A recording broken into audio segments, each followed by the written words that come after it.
એક ભાઈની ઘેરે રાતે 12 વાગ્યે મહેમાન આવ્યો. જોજો, રાતે 12 વાગ્યે મહેમાન આવ્યો, ડોરવેલ દબાવ્યો, ગરધણીએ દરવાજો ખોલ્યો. પછી તો વંચિતા મહેમાન આવે એટલે તો ધરારામાં પરાણે એર હોસ્ટેસ જેમ દાંત કાઢે એમ જ કાઢવાના. એટલે ગરધણી મળ્યો દાંત, ઓહો પધારો પધારો પધારો, બહુ સરસ, બહુ મજા આવી લ્યો, કીધું ના રાહ જોતા હતા. મને થતું જ હતું સવારમાં તમને ફોન કરવાનો જ હતો કે કેમ હમણાં નથી આવતા. બોલો કે હું પહેલી વાર આવ્યો, હું તું ફોનમાં વાત કરું, હું તો પહેલી વાર આવ્યો તારા ઘરે. સારું સારું, બેસો બેસો. પાણી પાયું. પછી ગરધણીને એવું થયું કે જ્યારે 12 વાગે આવ્યો તો થોડો ઝીમ્યા વગેરે આવ્યો હોય. આમ ખાલી કહેવા પૂરતો કે મિત્ર જમવાનું કેમ છે, બોલો કે બાકી બાકી કીધું, ઢીલો પીડ્યો. 12 વાગ્યા બાકી. બિચારાને નહોતું હાલતું કાંઈ કરીએ. પણ હિંમત શું આવી ખબર કે મહેમાનની હાજરીમાં થોડી કાંઈ કહેશે મને. એટલે અવાજ કર્યો, સાંભળો છો? હા સાંભળું છું, બોલો શું છે? જાગો છો? જાગતી હોવ તો જ બોલતી હોવ ને, નકર મારું ભૂત બોલે કાંઈ. એક ભાઈએ તો એની પત્નીનું નામ ગૂગલ રાખ્યું. કે કોકે પૂછ્યું કે તમે ગૂગલ કેમ રાખ્યું? તા કે એક પ્રશ્ન પૂછું ને 100 જવાબ આપે.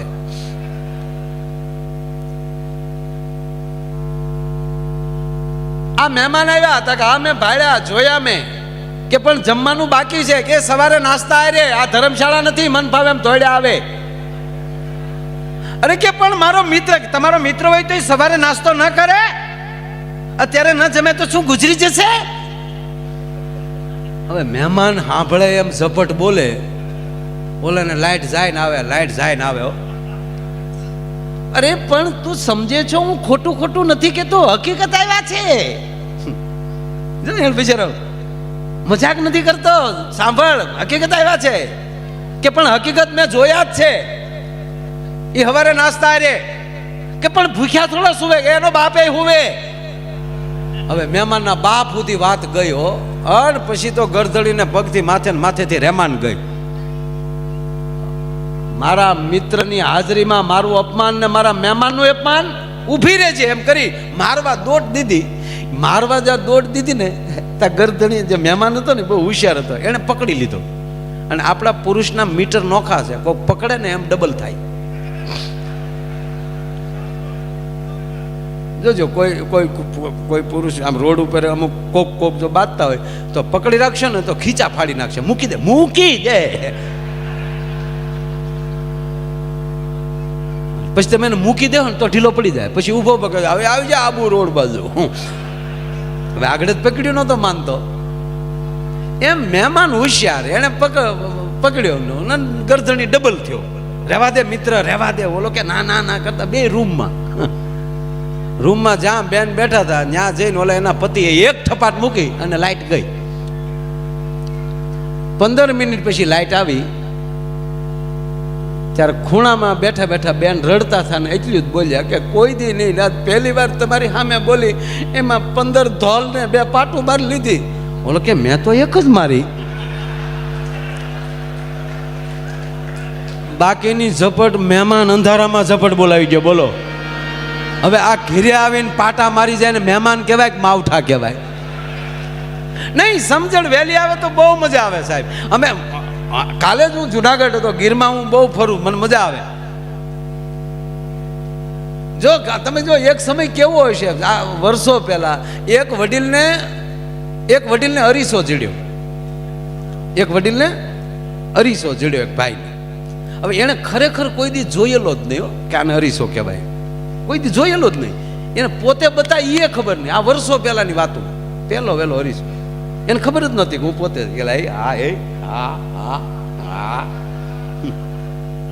સાહેબ 2 મિનિટ બેસો, આ વાત પર નાખું ત્યાં આ એક વાત પૂરી કરી નાખું. અરીસા વાળી સોરી, અરીસો જડ્યો. ગામડાનો માણસ, હાવ અભણ, કોઈ દી અરીસો જોયેલો નહીં, અને અરીસો કહેવાય. આપણે પોતે આવા બતાવી એ ખબર જ નહીં. અને એ તો આમ જો વાહ વાહ, હા કોક આવે ને તો તરત આમ પાછું છુપાવી દે, ભૈયા જાય તરત કરે વાહ વાહ. 3 દી ઘીરે જ ન ગયો. એની પત્નીને એમ થયું મારું ઘૂઘલું 3 દી થઈ ગયું ક્યાં. તે બેન ભાત લઈને ન્યા ગઈ, તેના પત્ની ન્યા ગયા ને ભાત લઈને ટિફિન લઈને, આમ જોતો હતો, એની પત્નીને આવતા જોઈ ગયો ને અને આને છુપાવી દીધું પાછું. એની પત્નીને જોયું મારા રોયે કંઈક છુપાવ્યું છે. જમવા બેસાડી, વાતવે વળગાડી અને ધીમેક દિન પછેડી લઈ લીધી. ખોલ્યું તો અરીસો, બિચારી એને નહોતો જોયો. એ ટકલ લઈ જઈ કે મારો રોયો ઘરે ક્યાંથી આવે.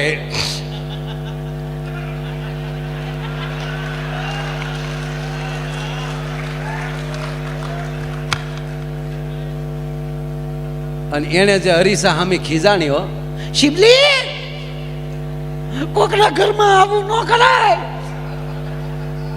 એ તો રડતી રડતી ગઈ ઘરે અને એની સાસુને જઈને એટલું કીધું તમારા દીકરાને આવું ન કરાય.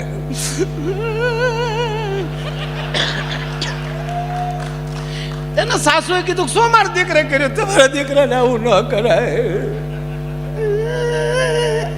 મને પૂછ્યું તો હું ના ન પાડત, એક વાડીએ રહેત ને એક ઘરે રહે. પણ મને આવી રીતે નહોતી છેતરવી. પણ કે મારા દીકરા શું કર્યું એ તો કે બીજી બાઈ લાવ્યો, ક્યાં છે કા રહી. હવે એ ડોશીમાં એ બિચારે જોયેલું નહીં કોઈ દેરીસો.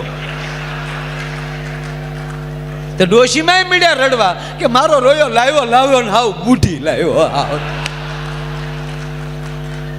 સમજણ દે તો ભેગું ધન દે, નહીતર તારી સમજણ પાછી વાળ. એક તો સમજણ એમાંય નિર્ધન, આવા બબે ધક્કા સીધ માર્યું. બસ સમજણ આવી જાય જો. અને છેલ્લી વાત એક જ મિનિટ કહી અને મારે ભાઈને જે આપણે પ્રોગ્રામ ચાલુ જ નથી કર્યો, ગણપતિ બાકી છે. આજે ક્યારે પૂરું થાય નક્કી નહીં, કારણ કે હું આજે 180 ની સ્પીડમાં આવ્યો છું. એવું હતું કે રૂપાણી સાહેબ ને બધા હોય ત્યાં ભળી જાય. પછી જીતુભાઈ કીધું હું સૌ નહીં, ભાવનગર વતી તું મોડો આવ્યો તો હાલ છે તો ઓકે. એટલે આજ કારે પૂરું થાય, હું બોલું એ કઈ નક્કી નથી. હજી પ્રોગ્રામ શરૂ કર્યો જ નથી, હજી પરિચય ક્યાં કોઈનો આપ્યો. નહીં તો પ્રોગ્રામ ચાલુ થાય એટલે પરિચય દેવાય ને કે અમારી સાથે ફલાણા આવ્યા છે. વગાડવાવાળા આ છે, મંજીરાવાળા આ છે, બોલવાવાળા આ છે, ગાવાવાળા આ છે.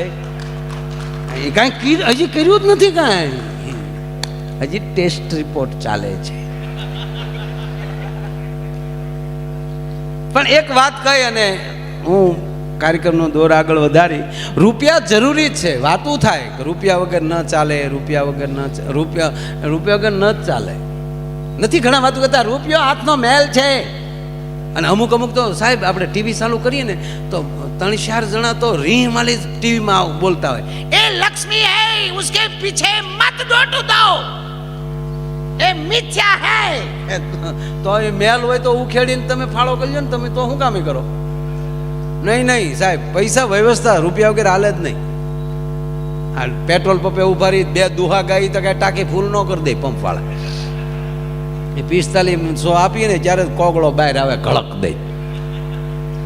પણ સર્વસ્વ નથી, એ વ્યવસ્થા છે.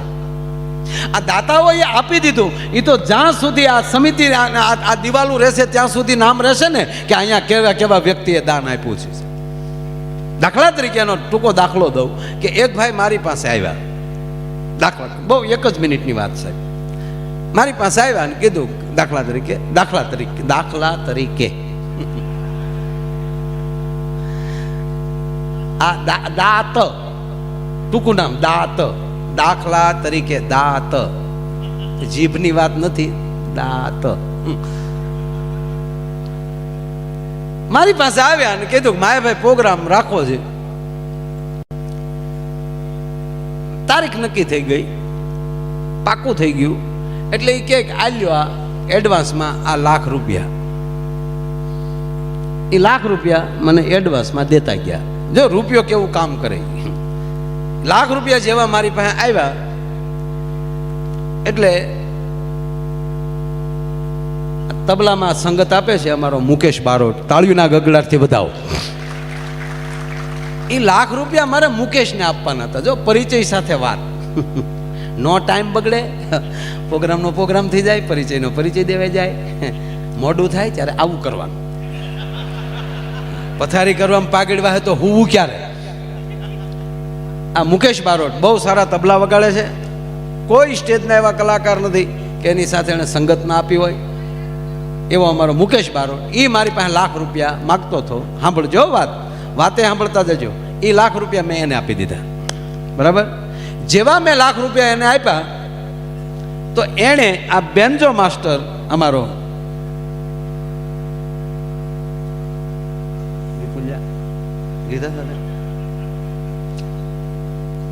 વિપુલ મકવાણા, એને જોરદાર તાળીઓથી વધાવો. એ લાખ રૂપિયા એને આપી દીધા. એને જો 1 લાખ મારી પાસે હતા, મેં આપ્યા 1 લાખ 2 છા, એ લાખ અહીંયા આવી ગયા. એની પાસે અમારો મંજીરાનો માણીગર ભૂપતભાઈ મેર માગતા હતા. વધાવો તાળીઓના ગળાથી. એ લાખ રૂપિયા એને આપી દીધા. એ મેર સાહેબની પાસે અમારે મીર સાહેબ, મહેન્દ્ર મીર, આજના ભજનિક, બહુ સારા ભજન ગીતો, તમારો અહીંનું ઘરેણું છે, આ વિસ્તારનું ગૌરવ છે. એ મહેન્દ્ર મીર માગતા હતા. વધાવો તાળીઓથી મીરને. 1 લાખ 2 લાખ 3 લાખ 4 લાખ અને 5 લાખ. 5 લાખનો વહીવટ થયો ને. પાછું બન્યું એવું કે એ મીર સાહેબ પાસે માયો આ હીર માગતો હતો, હું માગતો હતો. એણે મને આપી દીધા પાછા. મારી પાસે આવી ગયા. જ્યાં મારી પાસે એ પૈસા આવ્યા ને, ત્યાં જેણે પ્રોગ્રામ નક્કી કર્યો ને એ બીજે દી આવ્યો. મને કે માયાભાઈ, વરસાદના હિસાબે પ્રોગ્રામ કાલનો જામનગરનો કાલનો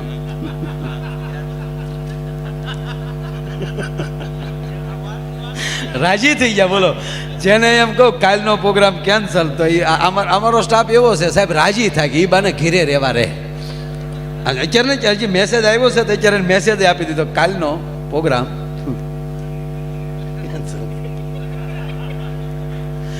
જે ભાઈએ પ્રોગ્રામ નક્કી કર્યો તો એ આવીને કીધું ભાઈ પ્રોગ્રામ કેન્સલ છે. હવે એ લાખ રૂપિયા એ લઈને વયો ગયો. આમાં કોના ગયા સમજાય? 1 જ લાખ રૂપિયા એ આટો મારી લીધો સમાજમાં. અને કોના, અને એક મૂળ હિંમત નથી હાલતી કે ચેક કરવાની કે ચેકી નાખવાની. અમારા ભૂરાને સાહેબ કલેક્ટર સાહેબનું દૂધનું દૈન્યું, સાહેબને દૂધ દેવા જાય એને બંગલે. તે એક દી સાહેબ કાંઈક ઘરે હતા ને એમાં વળી ભૂલથી સાહેબને એમ છે કોઈ હાજર નહોતું. સાહેબ પોતે ઉભે કે આય ભૂરા, આય ભૂરા કીધું. ભૂરાએ સાહેબને રામ રામ હાથ મિલાવ્યો. પછી તો સાહેબ ગમે ને ગાડી અડાડી દે. કલેક્ટર સાહેબનું કામ હોય તો ભૂરાને મળી ગયો. એલા તને હાથ મિલાવ્યો એ ગુનો. પછી ગમે ત્યારે આખા ગામમાં કાંઈ કહેવાય ત્યાં કે સાહેબનું કામ હોય તો ભૂરાને મળજો. તે ગામે કીધું, ગામડાને ખબર જ હોય ને કે આ દૂધ દેવા ગયો ને સાહેબ મળી ગયા હોય ને આ મૂળ તો ભૂરો. એટલે ગામે 2-3 જણાએ કીધું કે અમારે ભૂરા કામ હશે તો કેવું, એ તો બરાબર, પણ તારે તો સાહેબ અરે હાવ તારે ફેમિલી રિલેશન, આપણે દૂધ દે એ સાહેબ ખાય. એટલે પછી એ તો તારું દૈન્યું છે, ખાય જ ને. એટલે ગામનાએ કીધું કે એક કામ કર, અમારે કામ હશે ત્યારે જ કેવું, પણ આ તારા છોકરા ઊભા વાહડા આટા મારે ને એને ત્યાં નોકરી લગાડી દે. એટલે કે હા એ હાસો. ભૂરો સીધો સાહેબની ઓફિસે, હો, કલેક્ટર ઓફિસ. સાહેબને જ ખબર હતી કે આમાં લેવલ કેટલું છે. એટલે લખીને ના લે મોકલું, સાહેબને કહો ભૂરાભાઈ મળવા આવ્યા. એટલે સાહેબની પાસે ચીઠી ગઈ, ભૂરાભાઈ દૂધવાળા આપણું દૂધ દેવા આવે છે, એ મળવા આવ્યા છે. સાહેબને થયું કે આ ત્યાં ત્યાં બહાર વધારે ખોટી કરશું ત્યાં બીજી વાતો કરશે, એની કરતાં બધી મીટિંગો કેન્સલ કરો ને ભૂરાને પહેલાં બોલાવી લો. આય ભૂરા આવ તા કે કેમ છો સાહેબ? આમ આટો ફરીને ઠેઠ સાહેબના ટેબલે રામ રામ મળવા ગયો અંદરથી. પણ કે અહીંયા જ બે તા કે આ પણ વાત સાચી સાહેબ, છોકરાને નોકરીએ લગાડવા છે. સાહેબ કે કેટલું ભણ્યા? તા ભણ્યા હોય તો અમે થોડા તમારી પાસે આવીએ. એટલે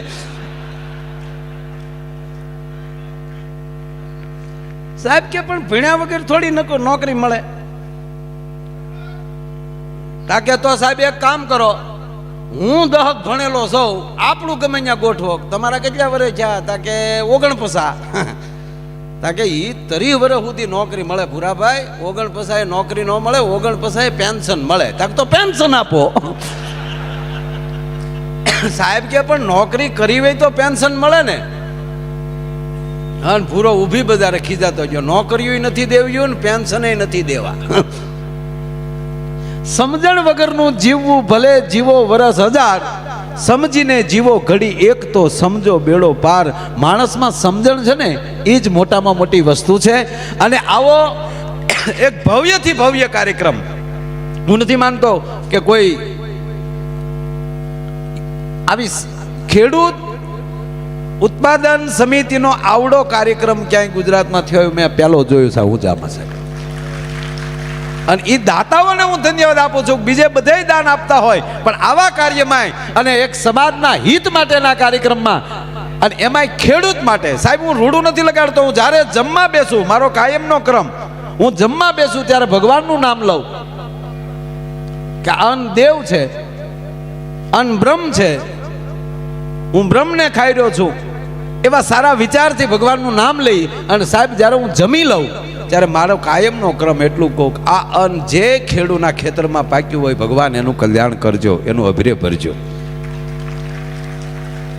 અને નરું સત્ય છે. માણસ બહુ સંશોધનમાં ચડી જાય. આપણે જોજો કોઈ પણ માણસ સારું કામ કરતા હોય ને એટલે આપણે 5 જણાની વાતો કરે, ફલાણા ભાઈ બહુ સારા હો, અથવા તો કોઈ બેન આ વિસ્તારના ધારાસભ્ય, અને જે વિસ્તારમાં સારા સભ્યો મળે ને એ સારી વાત છે. નગર અમુક જગ્યાએ ધારાસભ્ય હોય પણ સારા સભ્ય ન હોય. હા, હું તમને એક સમયની વાત કરું. એક વખતે એક ધારાસભ્ય ગાંધીનગર ગયા, ત્યાં કોકે પૂછ્યું કે ઇંગ્લિશ ફાવે? ધારાસભ્ય કે સારું હોય તો દેશી ફાવે. લે, ઈ લોટ તો હાવ દેખાતો જ ન હવે છે એક બે. ખરેખર ઓલા ભાષાનું કહેતા હતા ને આ પીવાનું સમજતા હતા. બોલો. પણ એક સારા સભ્ય ધારાસભ્ય મળે છે.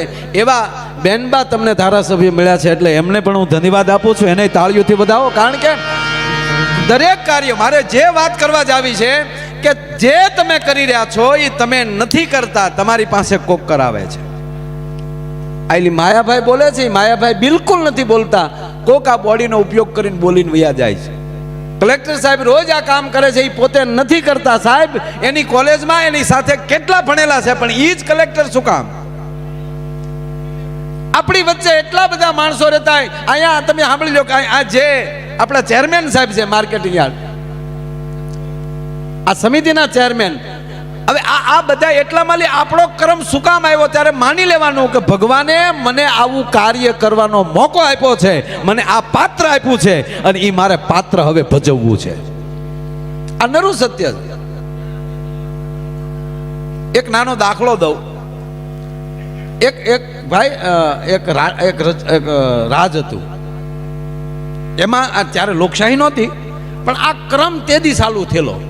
ભાઈ એ રાજમાં એવું હતું કે રાજાને 5 વર્ષ જ રાજ કરવાનું. 5 વર્ષ પૂરા થાય એટલે ગામ આખું ભેગું થાય અને હાથી જેની માથે કળશ સાહેબ ઢોળે એ નવો રાજા. પછી જે એને રાજા થાય એટલે પહેલું કામ શું કરવાનું પાછું ખબર? તમને આમ થોડું અજુગતું લાગશે આ વાત. પહેલું કાર્ય જ્યારે રાજા થાય એને રાજ તિલક થઈ જાય, ગાદીએ બેસી જાય એટલે પહેલું જ કામ એને કરવાનું કે એની પહેલા જે રાજા હતો એને બંધી બનાવવાનો. એને બંધી બનાવવાનો, આખી બજારમાં ફેરવવાનો. અને એની ઈ ગામની બાજુમાં એક બહુ મોટી નદી હતી અને નદીને સામે કાંઠે એક ભયાનક જંગલ હતું. અને એ જંગલમાં માનવ ભક્ષી પક્ષીઓ, પ્રાણીઓ આ બધા રહેતા હતા. ગીધ ને સિંહ, પક્ષી ઉપાડી જાય ને પ્રાણીએ ઉપાડી જાય, આવા માનવ ભક્ષી બધા અહીંયા રહેતા હતા. એટલે એ જંગલમાં રાજાને મૂક્યાવાનો. એટલે બીજી વાર પાછો ગામમાં ન આવે. આ સિસ્ટમ કરી. ધ્યાનથી સાંભળજો આ વાત. હવે આપ જાણીએ કે એ રાજાને જ્યારે બાંધીને નીકળે એટલે બે પ્રકાર જોવા મળતા હતા. કોઈ રાજાને બાંધીને નીકળે તો સાહેબ પ્રજા રોતી હતી, અરે રે 5 વર્ષ આપણું કેવું કામ કર્યું. અમુક ને નીકળે બાંધીને એટલે પ્રજા પાછળ દેકારો કરતી હતી, ધૂળ ઢેફા ઉડાડતા હતા. અને ઓલો કગળ્યા કરે કે મને મૂકી ગયો, હું ગામમાં નહીં રહું, હું બીજી વાર નહીં આવું, પણ મને મૂકી ગયો. આવી પરિસ્થિતિ 5-5 વર્ષે બનતી હતી આ રાજમાં. હવે જોવું, એમાં એક રાજાએ 5 વર્ષ પૂરા કર્યા, બીજા રાજા બન્યા. ત્યારે આને જ્યારે બંધી બનાવવામાં આવ્યો ત્યારે રાજાએ કીધું કે તમારે મને બંધી બનાવવાની જરૂર નથી, આપ કયો ને હું ચાલીશ, હું ભાગીશ નહીં. અને સાહેબ ઈ રાજા ખુલ્લા હાથે એમ કહેવાય કે બજારમાંથી નીકળે છે, પબ્લિક એને પગે લાગે છે. અરે રે દેવ જેવો રાજા, આપણું કેટલું કામ કરેલું. એ દેવ જેવો રાજા એમ કહેવાય, પણ હસતા મુખે. દરેક રાજાઓ રડતા હતા, જેને બંધન બાંધતા હતા ત્યારે રાડ્યો નાખતા હતા. આ એક પહેલો એવો રાજા હતો કે હસતો હતો, પબ્લિકનું અભિવાદન સ્વીકારતો જતો હતો. પ્રજાને દુઃખ હતું, કરે રે આ રાજાને હમણાં જંગલમાં મૂક્યા આવશે, અલાવો દેવ જેવો રાજા આપણે ગુમાવશું. પણ રાજાના મોઢા ઉપર સાહેબ કડકસલી નહોતી. ગામને આશ્ચર્ય, રાજા જે નવો બન્યો એને આશ્ચર્ય કે પેલો એવો માણસ છે કે હસતો હસતો જાય છે, એને મોતની જરા પણ બીક નથી. બીજા પૂછે તો ટૂંકો જવાબ આપી દે કે હારું જીવ્યો છે ને, જગતમાં લીવ્યો જાય, તમારા હૃદયમાંથી જવાનો કે નહીં, તક તો એનું મને ગૌરવ છે. પણ ઘટના ક્યારે ઘટી કે જે નૌકામાં જ્યારે બેસાડતા ઓલા નાવિક જે છે એ સામે કાંઠે ઉતારી દે, તો એ પેઢીઓથી નાવું હકારતો હતો એ માણા. એના પહેલો એવો રાજા જોયો કે નૌકાની અંદર બેઠો બેઠો પણ ગીત ગાતો હતો. ત્યારે ઓલો નૌકાવાળાએ કીધું કે વડીલ, હવે તો તમે રાજા છો નહીં, પણ હવે વડીલ તરીકે હું તમને એટલું કહું કે મારા જીવનની પહેલી આ ઘટના છે કે આવી રીતે ગીત ગાતો ગાતો માણસ એમ કહેવાય કે આમાં જંગલમાં જતો હોય. તમને મોતનો ડર નથી? બિલકુલ નહીં. અર્થ એટલો કે જરા તમે કાન માંડો ને. નૌકા વાળાએ કાન માંડ્યા તો સાહેબ હામા કાંઠે નોબતું વાગતી હતી, ઢોલ વાગતા હતા કે મહારાજ આ શું? કે જ્યારે હું રાજા બન્યો ત્યારે મેં પહેલું જ કાર્ય એ કર્યું કે મારા રાજમાં અને આ જંગલમાં સ્વચ્છતા અભિયાન થાય, ચોખ્ખાવ થાય. એટલે જંગલ પણ ચોખ્ખું કર્યું, મારું નગર પણ ચોખ્ખું કર્યું, અહીંયા ઉદ્યોગો લાવ્યા, મેં સામામાં એક આખું નગર વસાવ્યું, બહારથી માણસોને લાવ્યો અને એવા ભણેલ ગલેલ માણસોનું આખું મેં નગર તૈયાર કર્યું, ત્યાં ઉદ્યોગ લાવ્યો. 2 વર્ષ થયા એટલે મારું નગર તૈયાર થઈ ગયું. 3 વર્ષે અત્યારે એટલું બધું ઉત્પાદન કરે છે કે ઈ પ્રજાને એમ છે કે 5-5 વર્ષથી આપણે આ નગરમાં રહીએ છીએ પણ આપણો રાજા આવ્યો નહીં. અને આજ ઈ માણસોને મારી વાત છે કે આપણો રાજા આવી રહ્યો છે, આપણો રાજા આવી રહ્યો છે. હું આ રાજમાલી નીકળી ગયો પણ સામે તો મારું કાયમ માટેનું રાજ છે. મારો કહેવાનો અર્થ એ છે કે આ નામ રહંતા ઠાકરા, નાણા નહીં રહંત, કીર્તિ હુંડા કોટડા પાડ્યા નહીં પડંત. સાહેબ હાથમાં જ્યારે એમ કહેવાય કે જે કાંઈ આપણી પાસે સત્તા સંપત્તિ જે કાંઈ હોય એનો સદુપયોગ કરીને જે માણસ વયો જાય એને જગત કોઈ દી ભૂલતું નથી, કોઈ દી નથી ભૂલતું ને. એક છોકરાને એના બાપાએ કીધું બેટા હું ગુજરી જાઉં ને તો એક કામ કરજે નહીં. કે હું બાપા કયો નહીં. અમુક તો ગુજરવાની વાટે જ હોય ને. એક ભાઈ નિમાણા બેઠા હતા ને, એકદમ મોઢું આમ ઉડી ગયેલા લેમ્પ જેવું હતું. તેને પૂછ્યું કે કેમ ભાઈ હાવ નારાજ બેઠા છો? એ કે મારા બાપુજી ગુજરી ગયા. તો ઓલો કે પહેલી વાર તારા બાપાએ સારું કામ કર્યું. આખી જિંદગીમાં પહેલું વહેલું કોઈ તારા બાપાએ સારું કામ કર્યું તા ગુજરી ગયા ઈ. બાકી તારા બાપે આખા ગામના ટકા જ કર્યા. તા ઓલો બેઠો બેઠો કે હાવ હાશી વાત, આખા ગામના ટકા મારા બાપાએ કર્યા જ હશે. તા કેમ? તા કે જો ને મારે કરવો પડ્યો, જાતા જાતા મારો બાપ મારોય કરતો ગયો. એટલે ભાઈ એના છોકરાએ એને કીધું કે હું ગુજરી જાઉં ત્યારે બેટા કામ કરજે તું. શું? એ કે આ મારા આ તૂટલા બૂટ અને તૂટલા મોજા મેં પહેલી વાર બેટા લીધેલા ને, જ્યારે હું ઓલો થયો ત્યારે મેં પહેલી વાર આ બૂટ મેં લીધેલા, એટલે મને મારી જૂની યાદી છે. એટલે હું ગુજરી જાઉં ત્યારે મને છેલ્લે પહેરાવી દેજો. કાંઈ વાંધો ને બાપા. એ સમય જતા એ દાદા ગુજરી ગયા. એટલે એના દીકરાએ કીધું, જે વડીલો હતા પંડિતો બેઠા હતા, કે આ બૂટ ને આ મોજા આ મારા બાપાને પહેરાવાના છે, મારા બાપાની ઈચ્છા હતી. તો બધા કે ભાઈ અત્યારે શરીરમાં કાંઈ વસ્તુ લગાડાય નહીં, ખાપણ સિવાય આને કાંઈ દેવાય નહીં. વિધિ વિધાન ના પાડે. સંસ્કાર અગ્નિ સંસ્કાર છે, આ એક સંસ્કાર છે આપણા જીવનના. એમાં આવું તૂટલું ફૂટલું કાંઈ કોઈ વસ્તુ હાથમાં વાળની વીંટી ન હોવી જોઈએ. 5 ગામના વડીલોએ કીધું કે એના છોકરાની ઈચ્છા હોય તો શીખો ને, તાકે ન શીખાય ભાઈ. ત્યાં એના બાપાની ચીઠી નીકળી. એના બાપાએ ચીઠીમાં લખ્યું હતું કે બેટા, તૂટલા મોજાય જો હારે ન આવતા હોય તો સંપત્તિ ક્યાંથી હારે આવશે. માટે સારો સમય મળે ને તો જગતમાં સારું કામ કરતો જાજે, જેથી કરીને જગત તને યાદ કરે.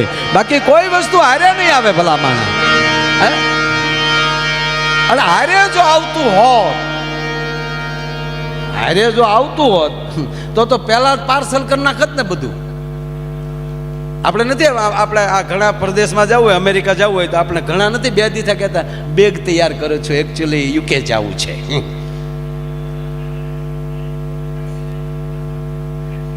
તો આ તમને લાગે છે અહીંયા હારે લઈ જવાતું હોત તો આ 5-5 વર્ષ અગાઉ શરૂ કરી દે. પણ મારો વાલીડો ભગવાન એવો છે ને, કોઈને ખબર જ નથી પડવા દેતો. એ લે આ લે એટલું જ થાય હો. અને કેવું કેવું પાછું ભગવાન આમ જો પાછું બનાવ્યું કેવું બધું ત્રિગુણી. આ માયા બનાવી બધા ભગવાન. જો સવાર બપોર ને સાંજ આખો દિવસ પૂરો, બાળપણ યુવાની ગઢપણ આખી જિંદગી પૂરી, શિયાળો ઉનાળો ચોમાસું આખું વરસ પૂરું. આ બધું 3. અહીં જોજો આપણે આ બજારમાં હરાજી થતી હોય કે 1 વાર 2 વાર 3 વાર ડબદીન પૂરું. કેવું છે કા?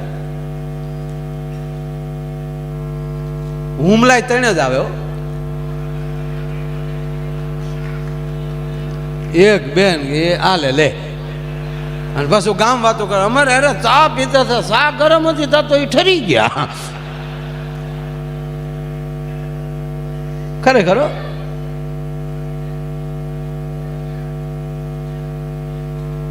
બધી વસ્તુ જો તમે આ જ્ઞાન અને વિજ્ઞાનમાં ફેરવું છે ભાઈ. જ્ઞાન છે એ જાણકારી, જાણવું એનો અર્થ થાય જ્ઞાન. અને એ જ્ઞાન પ્રાપ્ત કર્યા પછી વિશેષ ઉમેરો કરીને એને સારું કરવું, આનું નામ વિજ્ઞાન. આપણા શાસ્ત્રોમાં વાંચ્યું વૈજ્ઞાનિકોએ કે આરું આવી રીતે પ્લેન હોય, રાવણ પાસે હતું તો આકાશમાં આરું ઉડાતું તો હશે. તો એ કેવા એને પ્રયોગ કર્યા છે? પ્રયોગ બીજા કર્યા ને ટેસડા આપણે કરીએ. બોલો, આ પ્રયોગ તો બીજા જ કર્યા ને ભાઈ. આ જો આ પહેલી વહેલી અહીંયા બજારની જે સ્થાપના થઈ છે અને કેટલા વર્ષ થયા છે, એણે કેવી રીતે ખેડૂતને સમજાવ્યા છે કે બાપા બધું ભેગું રાખો. અને હકીકત સહકાર વગેરે આ ઉધાર જ નથી, સાથે જ રહેવું. હમણાં હું એક ભાઈ આફ્રિકાના દેશમાં સાહેબ ગયો હતો, રવાંડામાં હું ગયો એટલે અમને અગાઉ કહેવામાં આવ્યું કે કોઈ જગ્યાએ કચરો તો નાખતા જ નહીં, ભૂલથી. બહુ ચોખ્ખો દેશ છે, નકર આફ્રિકાનો દેશ ચોખ્ખો. હા, પછી એને વાત કરી કે 94માં આપણી હારે જ હતા આ લોકો. 94 સુધી ત્યાં પણ જ્ઞાતિઓ હતી, જ્ઞાતિવાદ હતો.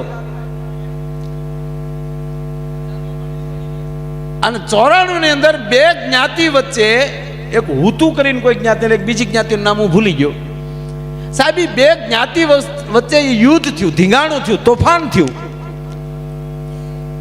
અને આખા દેશમાં એમ કહેવાય ખબર પડી કે આ 2 કોમ બાંધે છે. ઈ તાલુકામાં ઈ ગામમાં 2 કોમો મળે બાંધવા. સાહેબ 100 દિવસ, 94 ની જ વાત કરું છું, વધારે નહીં. 1994માં ઈ એટલું બધું તોફાન 100 દિવસ ચાલ્યું.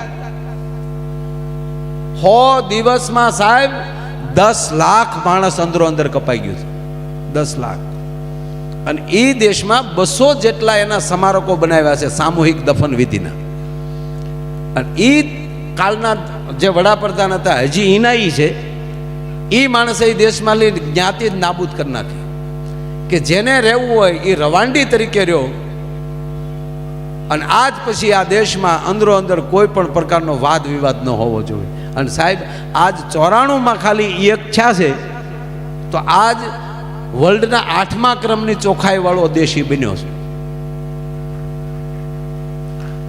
અને તમે આવા બધા અહીંયા તો અમારા ભાવનગરથી માંડીને અહીંયા સુધી આપણે વહી આવો તો આપણા તો જિલ્લાય બધા એવા છે, ખેડૂ અહીંયા એવા છે, વેપારીઓ અહીંયા એવા છે. કોઈ પણ ક્ષેત્રનો માણસ તમે લઈ લો, ભારતનો માણસ ગમે ત્યાં છે, ગુજરાતનો માણસ ગમે ત્યાં છે, ક્યાંય કોઈ દી પાસો નહીં પડે ઘર સિવાય.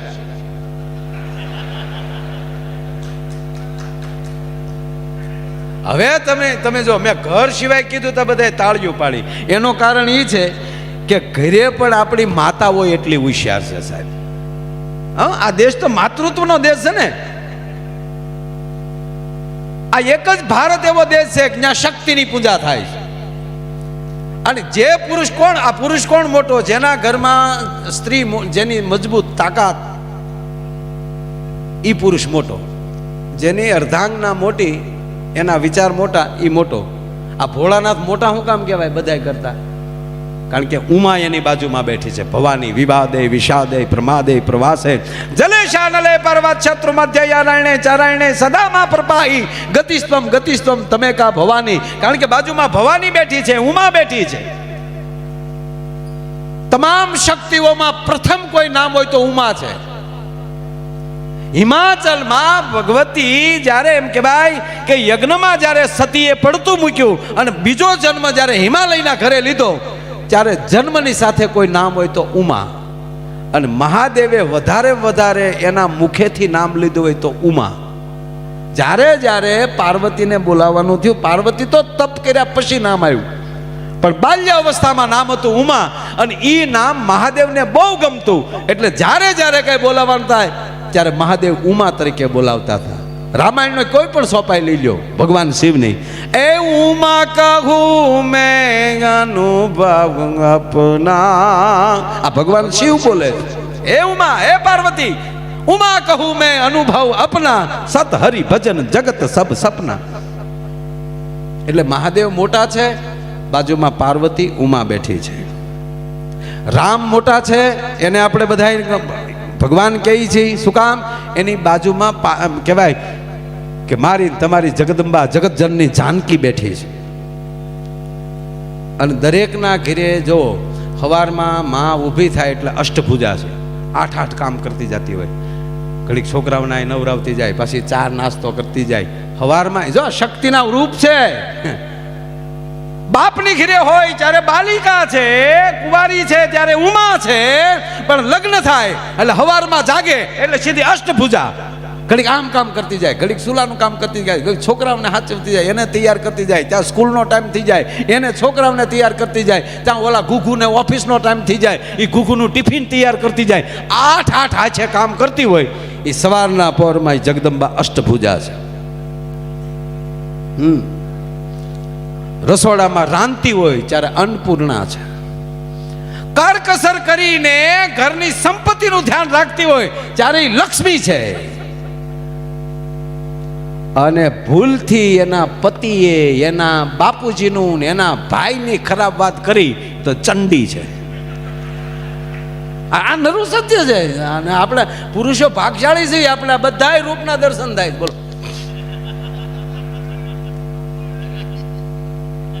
રામ મહાન છે, તેના ઘરમાં માં જાનકી બેઠી છે. ભગવાન કૃષ્ણ મોટા છે તો બાજુમાં વામ ભાગે રાણી રાધિકા બિરાજે છે. જો કૃષ્ણના જીવનમાં રાધાને આવ્યા હોત ને તો એ કૃષ્ણ આધા હોત.